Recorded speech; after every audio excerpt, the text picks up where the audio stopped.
Oh guys, pag nagdigdigan mo sa Goa, sa may terminal, cute na. Iro. Ito ata mga seller. Diyan sa kanto, Bagong Bayan Grande. Oh, ibong-ibong digdiyo, cute.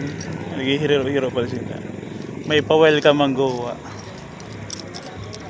Kung halik ang Goa terminal. Ayan ang terminal dyan. Nagdigdig ka. Cute no, ibong-ibong igwan. Kakita eh. Nice concept.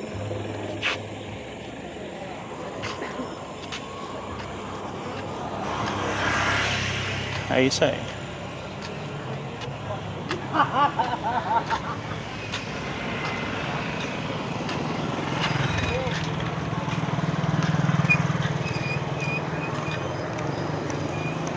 Amigo, apiraon man digdi. Tagalog. Opo, Tagalog. Magkano sa malaki?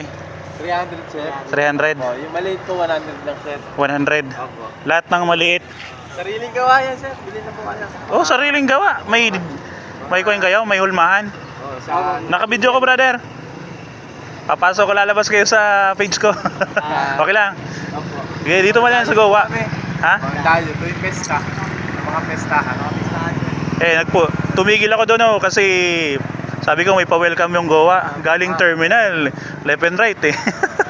Agad ang tingnan, no? Konti pa nga yan, sir eh. Marami pa kayo? Marami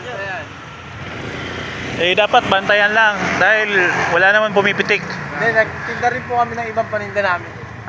Dami Nice. Marami po kami paninda. Itong presahe namin ng Goa. Oh, sa pesta. Malapit na. Yan po nagpapaganda sa pesta yung mga ganyan. Maganda yung location nyo, daanan.